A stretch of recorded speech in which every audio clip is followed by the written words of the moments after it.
성경 말씀 로마서 16장 1절에서 5절입니다.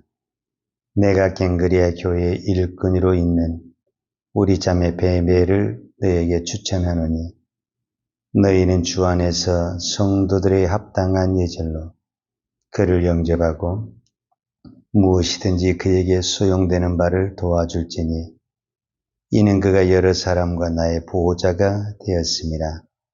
너희는 그리스도 예수 안에서 나의 동역자들인 브리스가와 아굴라에게 문안하라. 그들은 내 목숨을 위하여 자기들의 목까지도 내놓았나니 나뿐 아니라 이방인의 모든 교회도 그들에게 감사하느니라. 또 저희 집에 있는 교회에도 문안하라.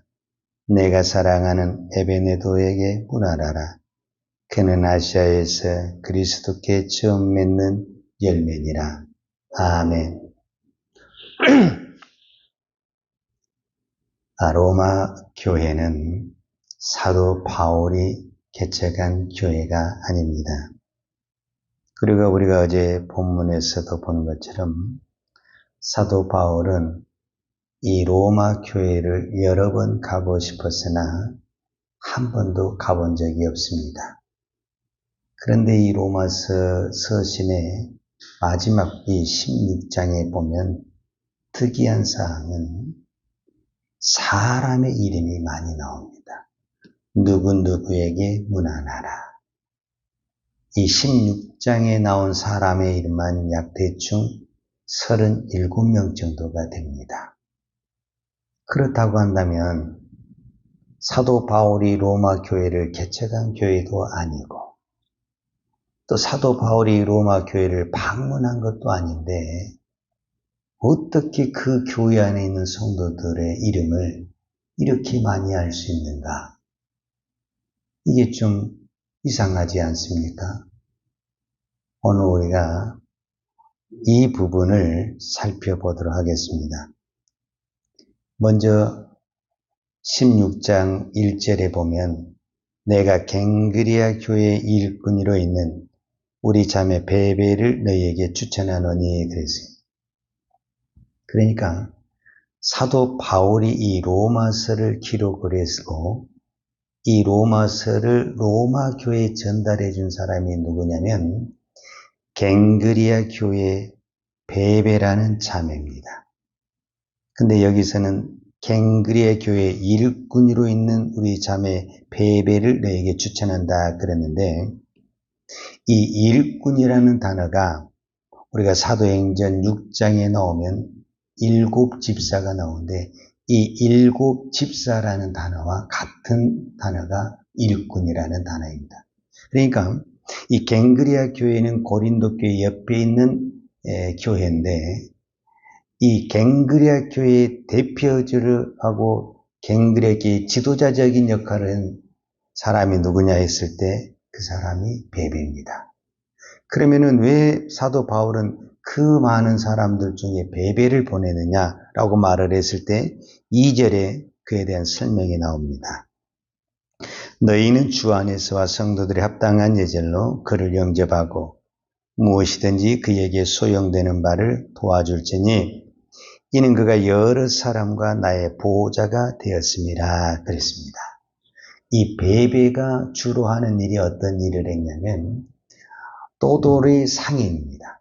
그래서 여기저기를 많이 돌아다니고 지역을 많이 돌아다녔고 또 그 다음에 요즘 말로 하면은 무역과 같은 거죠. 그 상인을 해서 돈을 많이 벌었어요. 그래서 이 베베가 여행이나 모든 이런 멀리 가는 지역을 잘 알 수 있는 사람이 베베라는 거예요.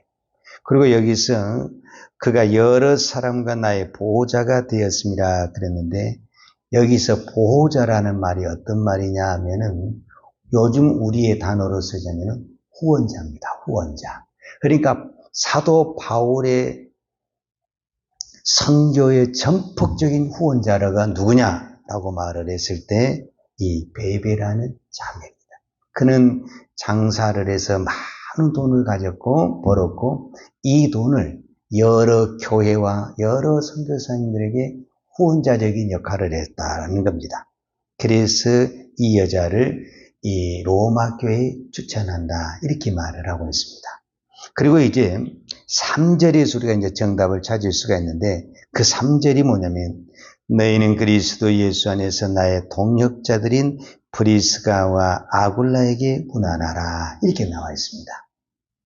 그러면 이 브리스가와 아굴라는 우리가 많이 들어봤던 건데 사도행전 18장에 나옵니다.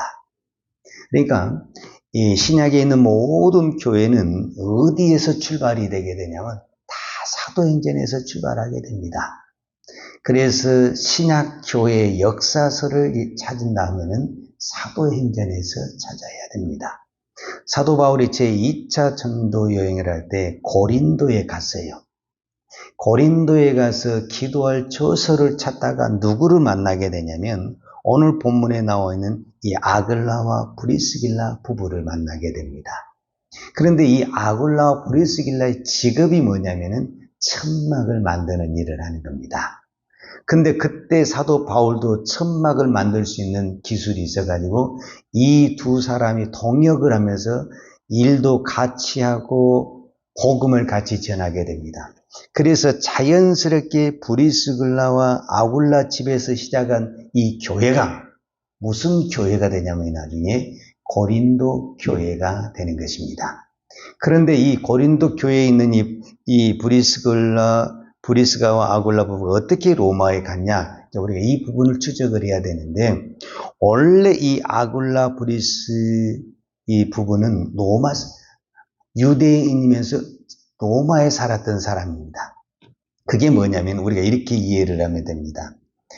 이 역사를 좀 살펴보면은 AD 49년에 사도행전 18장에 나와요. AD 49년쯤에 그때 당시 로마 황제 글라우디우스가 유대인들의 여러 가지 문제와 이 사고 때문에 어떤 칙령을 내리게 되냐면 로마에서 다 떠나라는 칙령을. 그러니까 모든 유대인은 그 유대인이 예수를 믿든 안 믿든 일단 로마에 있는 유대인은 다 로마를 떠나라는 새로운 칙령을 발표를 하게 되는 겁니다. 그때 이 아굴라 브리스가 이 부부도 로마를 떠나게 돼서 어디로 왔게 되냐면 고린도에 와서 천막 장사를 하고 있는 겁니다. 근데 그때 누구를 만나게 되냐면 사도 바울을 만나서 같이 복음의 사역을 하다가 그들의 집에서 고린도 교회가 시작이 된 겁니다. 그리고 이제 나중에 이제 사도 바울은 또 다른 지역으로 가게 되고 이 아굴라와 브리스길라는 이제 로마가 또 이 글라우디우스 황제가 죽으면서 그 칙령이 무효가 되면서 다시 로마로 들어가게 됩니다. 그래서 로마에 가서 이제 다시 그들이 복음을 사역하면서 무슨 교회를 만들게 되냐면 로마 교회를 만드는데 특별히 오늘 우리가 이 로마서를 볼 때 이런 생각을 하면 안 됩니다. 우리는 강동 제1교회 하면 이 교회 하나를 이야기하잖아요. 근데 사도 바울이 지금 이 로마서를 이야기할 때는 로마 교회 딱 한 교회를 이야기한 것이 아니라 로마 교회에 있는 여러 교회인데 그 여러 교회라는 것이 이렇게 건물이 세워지고 큰 교회들을 말하는 것이 아니라 대부분이 가정교회를 중심으로 세워진 그런 교회들을 말하는 것입니다. 그러니까 오늘 4절과 5절에 보게 되면은 이 아글라와 브리스가의 부부에 대해서 좀 더 구체적으로 나오게 되는데 그들은 내 목숨을 위하여 자기들의 목까지도 다 내놓았나니 나뿐 아니라 이방인의 모든 교회도 그들에게 감사하느니라. 또 저희 집에 있는 교회에도 문안하라 그랬어요. 그러니까 3절과 4절에서는 브리스가와 아굴라에게 문안하라 그렇게 이야기를 했잖아요. 근데 5절에 보게 되면 또 저희 집에 있는 교회에도 문안하라 이렇게 말씀을 하고 있어요. 이거는 무엇을 말해주고 있냐면은 지금 로마에서 다시 브리스가와 이 아굴라 부부 집이 무슨 교회가 되었다라는 것을 말해주고 있냐면 그 집이 로마의 교회가 되어 있다는 것을 말해주고 있는 겁니다. 그래서 다시 그들은 로마에 와서 또 자기 집을 개방해서 또다시 하나님의 교회를 세워가게 되고, 그 다음에 그 이후에 나와 있는 모든 사람들은 제가 방금 이야기한 대로 로마의 그 황제의 칙령으로 추방돼서 고린도에 있고 여러 지역에 흩어져 살다가 다 이 사람들이 누구와 연관이 되어 있냐면 바울과 연관이 되었고 브리스길라와 아굴라에 연관이 돼서 너무너무 이 성도의 교제, 이 바울과 아굴라, 그 다음에 바로 바울과 여러 사람들의 성도의 관계가 나타나게 되는 것을 볼 수가 있습니다. 자, 오늘 우리가 중요한 한 단어를 기억을 해야 됩니다. 지금 사도 바울은 로마서를 1장부터 16장까지 쭉 기록을 하면서 마지막에다가 주로 무엇을 기록을 하고 있냐면 성경에 사람의 이름을 기록을 하고 있다라는 것을 볼 수가 있습니다. 이 로마서뿐만 아니라 성경 여러 군데에 보면 사도 바울은 마지막 부분에 꼭 누구를 기록하고 있냐면 사람의 이름을 기록하고 있다라는 겁니다. 여러분 이상하지 않습니까? 그리고 성경 자체가 어떤 부분에서는 하나님의 창조요, 하나님의 구원의 계획의 섭리를 기록하고 있는데 성경 자체가 의외로 무엇을 많이 기록을 하고 있냐면 사람의 이름을 많이 기록을 하고 있다는 겁니다. 우리가 잘 아는 대로 마태복음 시작이 무엇부터 시작했냐면 사람의 이름을 시작합니다. 누가 누구를 낳고 아브라함이 이삭을 낳고 이삭이 야곱을 낳고 계속 사람의 이름을 기록을 하고 있다는 겁니다. 결국 목회라는 것은 무엇을 이야기하느냐? 사람을 남기는 것을 이야기하고 있습니다. 자, 오늘 5절에 보게 되면은 또 저희 집에 있는 교회에도 문안하라. 내가 사랑하는 에베너도에게 문안하라. 그는 아시아에서 그리스도께 처음 맺는 열매니라. 그러니까 우리 신앙의 열매가 뭐냐? 사도 바울에게 있어서 사역의 열매가 뭐냐 했을 때 교회 건물이 아니라 결국은 사람이었다라는 것을 말씀해 주고 있습니다.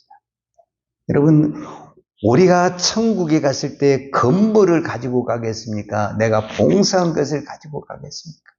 내가 천국에 갈 때 유일하게 가지고 갈 수 있는 것은 영혼입니다. 그래서 사람이 중요한 것입니다. 이 부분을 우리가 빌립보서에서 구체적으로 보게 되면은 빌립보서 4장 3절에 보게 되면은 사도 바울은 이렇게 기록을 하고 있습니다. 또 참으로 나와 멍에를 같이 한 내게 구하노니 복음에 나와 함께 힘쓰던 저 여인들을 돕고 또한 클레멘드와 그 외 나의 동역자들을 도우라. 그 이름들이 생명책에 있느니라. 그러니까 사도 바울은 빌립보에서 무슨 얘기를 하고 있냐면 사도 바울과 동역한 그 모든 사람들이 그가 성경에도 기록되어 있지만 이 성경에 기록된 그 이름들이 지금 어디에 기록이 되어 있다라고 표현을 하고 있냐면 생명책에 기록이 되어 있다. 이렇게 말을 하고 있습니다. 그러니까 지금 오늘 로마서 16장에 나온 수많은 사람들의 이름이 지금 사도 바울이 서신을 쓰면서 누구누구에게 문안하라, 누구누구에게 문안하라 했지만은 이 사람들의 이름이 결국 어디에 기록되어 있냐라고 말을 했을 때 생명책에 기록이 되어 있다라고 말하고 있습니다. 그렇습니다. 오늘 우리가 일평생 동안 교회를 다녔는데 우리가 나중에 우리의 이름이 생명책에 만약에 기록된 것이 없다고 한다면 이것처럼 우리에게 슬프고 고통스러운 것이 없을 것입니다. 우리가 좀 부족해도 우리가 좀 연약해도 우리의 이름이 생명책에 기록되어 있다고 한다면 그것처럼 기쁜 일이 없을 것입니다. 내가 천국에 갔는데 내가 아는 사람이 한 명도 없다. 이거 슬픈 일입니다. 내가 천국에 갔는데 어떤 사람이 뭐라고 하나님 앞에 대변하냐면 내가 저 사람 때문에 예수를 믿고 저 사람한테 복음을 듣고 하나님을 알게 됐다고 그렇게 대변해 준 사람이 그렇게 말해 준 사람이 한 명만 있다고 한다면 이보다 더 큰 축복은 없는 것입니다. 내가 천국에 가는데 아무도 아는 사람이 없어요. 내 주변에 아는 사람이 한 명도 없어요. 이것처럼 불쌍한 사람은 내가 아는 사람이 어떤 사람이 교제하는 사람이 아니라 나를 통해서 예수를 믿는 사람이 있어야 됩니다. 사도 바울은 이 교회의 편지, 이 한 교회의 편지를 쓸 때에 수많은 사람들에게 문안하라. 그러니까 사도 바울을 통해서 예수 믿는 사람이 얼마나 많은지를 우리는 찾아볼 수가 있습니다. 이것처럼 더 값지고 좋은 것은 없습니다. 사도 바울은 이것을 뭘로 표현하냐? 이것이 나의 면류관이다. 이렇게 표현을 했습니다. 빌립보서 4장 1절에도 보면은 그러므로 나의 사랑하고 사모하는 형제들, 나의 기쁨이요 면류관인 사랑하는 자들아 그랬어요. 그러니까 빌립보에 있는 그 교인들이 나의 기쁨이고 나의 면류관이다. 데살로니가전서 2장 19절은 우리의 소망이나 기쁨이나 자랑의 면류관이 무엇이냐? 그가 강림하실 때 우리 주 예수 앞에 있는 너희가 아니냐. 그러니까 사도 바울의 면류관이 뭐냐면은 사도 바울을 통해서 수많은 사람들이 예수 믿는 그 사람이 나의 면류관이다 라고 말했습니다. 내 인생을 통해서 단 한 명도 구원받는 사람이 없다고 한다면 이것처럼 부끄러운 구원이 없습니다. 내가 천국에 갔는데 단 한 명도 나를 통해서 믿는 사람이 한 명도 없어. 이것처럼 슬픈 일이 없습니다. 내가 천국에 갔는데 나는 이 사람이 복음을 전해서 내가 저 사람 때문에 예수를 믿고 이렇게 천국에 왔습니다라고 하나님 앞에 나를 대변해 준 사람이 있다고 한다면 이것보다 더 큰 면류관이 없다라는 겁니다. 오늘 저와 여러분은 사람을 살리는, 사람을 구원하는데 우리의 시간과 우리의 물질과 우리의 모든 것을 쏟아 부어야 됩니다. 이 교회의 사명이, 내 인생의 생명이 붙어있는 이 이유가 바로 사람을 살려내고 영혼을 살려내라는 하나님의 뜻이라는 것을 우리는 알아야 됩니다. 오늘 사도 바울에게는 수많은 사람들이 있었어요. 다 너무 부럽지 않습니까? 내 주변에 어떤 사람이 있습니까? 정말 나를 통해서 구원받은 사람이 내 주변에 지금 있습니까? 이것처럼 행복한 것이 없습니다. 만약에 이것이 한 명도 없다고 한다면 이것처럼 불행하고 슬픈 것이 없습니다. 우리의 남은 인생은 사람에 투자해야 됩니다. 내가 가지고 있는 모든 것을 사람에 쏟아 부어서 그 사람이 나를 통해서 예수를 믿고 그 사람이 나를 통해서 구원을 받을 수만 있다고 한다면 이것보다 더 큰 복은 없습니다. 우리의 남은 인생을 사람에, 나의 마지막 열매는 건물이 아니라 이 땅의 부동산이 아니라 사람이어야 됩니다. 사람이 나의 열매가 되고 사람이 나의 축복이 되어야 됩니다. 그것이 저와 여러분의 기도 제목이 되어야 될 줄로 믿습니다. 기도하겠습니다. 하나님 아버지 감사합니다. 사람이 생명이 천하보다 귀하다고 그랬는데 물질이 발달하고 사회가 번성하면서 사람의 목숨이 천이 여겨지는 이 시대에 살고 있습니다. 오늘도 하나님은 한 영혼을 위해서 이 땅에 독생자를 보내시고 그 독생자를 죽이기까지 하면서 영혼을 살려내는데 오늘 우리의 사명이 이 땅에 있는 교회의 생명이 바로 영혼을 살리는 데 있다는 것을 다시 한번 깨닫고 우리의 남은 인생은 오직 영혼을 살려내고 사람을 살려내는데 우리의 모든 시간과 물질을 쏟아부을 수 있는 믿음과 은혜를 허락하여 주옵소서. 이 땅의 교회의 생명이 사람에게 있다는 것을 깨닫고 오늘도 내가 만나는 모든 사람들에게 내가 만난 예수 그리스도의 복음을 증거할 수 있는 은혜와 복을 허락하여 주옵소서. 그래서 언젠가 우리가 하나님 나라에 갔을 때 나를 통해 구원받는 영혼들이 나의 면류관이 되게 하시고 나의 상급이 되게 하시고 나의 축복이 되게 하여 주옵소서. 오늘도 그 날을 바라보며 한 영혼을 붙들고 내 생명과 내 모든 것을 쏟아부을 수 있는 은혜와 복을 허락하여 주옵소서. 오늘도 우리가 믿음으로 기도합니다. 한 생명을 놓고 간절히 기도합니다. 하나님 그 기도를 들으시고 영혼을 구원하여 주시고 영혼을 살려주시고 그 영혼을 회복하여 주시고 축복하여 주옵소서. 예수님의 이름으로 기도하였습니다. 아멘. 유하는 내게 복을 주시고 너를 지키시기를 원하며 유하는 그 얼굴을 내게 비추사 은혜 베푸시기를 원하며 유하는 그 얼굴을 내게로 향하여 드사 평강 주시기를 원하노라.